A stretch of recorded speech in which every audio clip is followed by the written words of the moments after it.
Selamat petang semua. Petang ini kita tunggu dia ini masuk lah. Masuk pun dia melintang sudah.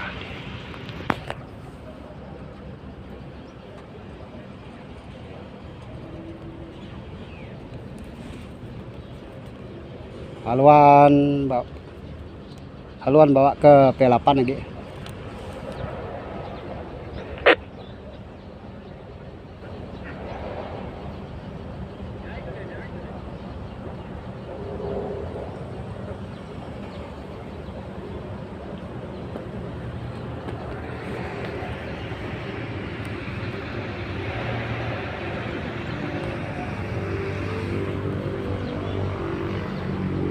Ini guys, dia masuk slow-slow kapal ini, tak laju.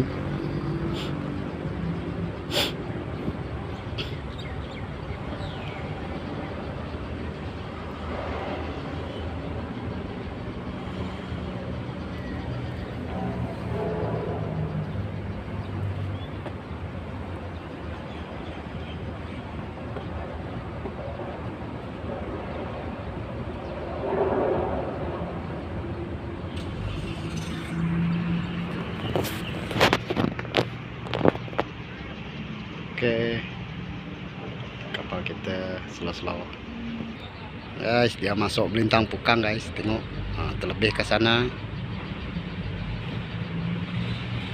Oke, go ahead.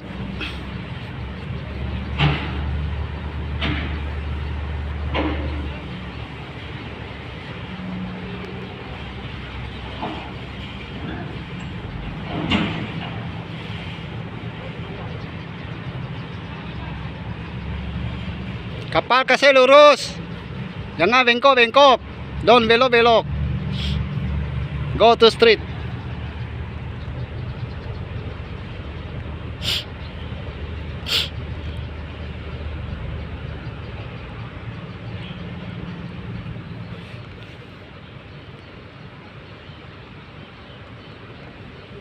Okay, go ahead.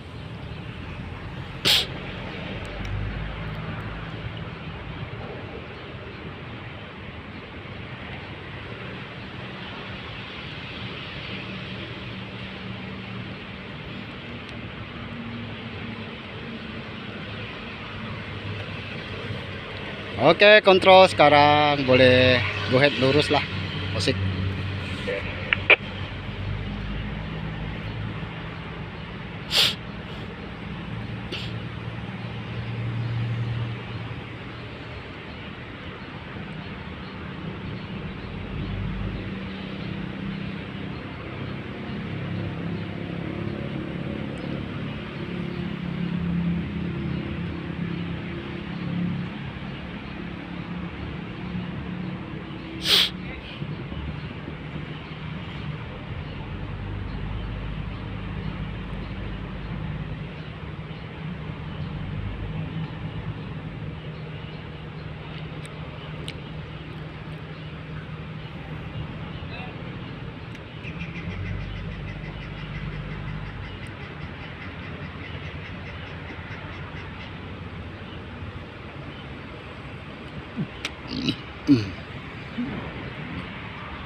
Guys, dia masuk slow-slow lah, tak apa laju.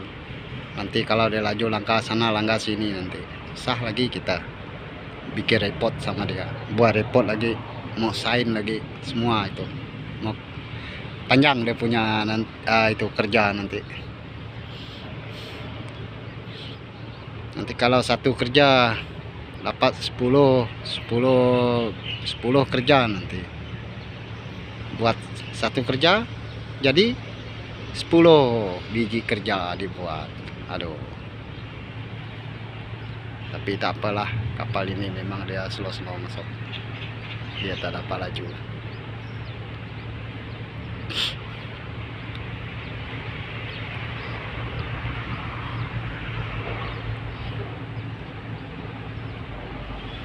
Oke guys, pemandangan di sebelah hilir laut sekarang sudah redup panasnya. Panas hari ini, sangat berbisa guys, panas hari ini, satu hari ini panas.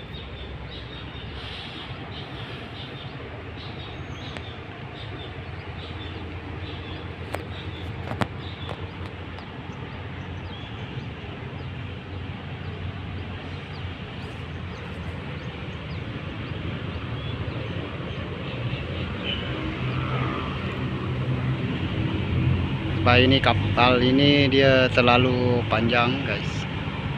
Besar dia macam biasa, terlalu panjang.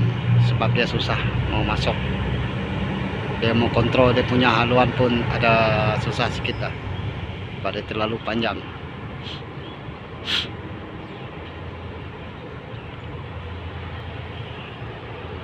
Oke lah guys, itu saja daripada saya, Apai Kristi Channel. Jangan lupa like, komen, subscribe dan share. Oke, bagi yang baru menonton itu bolehlah subscribe saya, share, komen, like, komen, subscribe dan share. Oke, yang baru menonton, terima kasih yang sudah hadir selama ini menyokong saya. Kalau tidak ada Anda, tanpa Anda siapalah saya. Oke guys, jumpa di video saya yang seterusnya. Sekian, terima kasih. Oke, bye bye.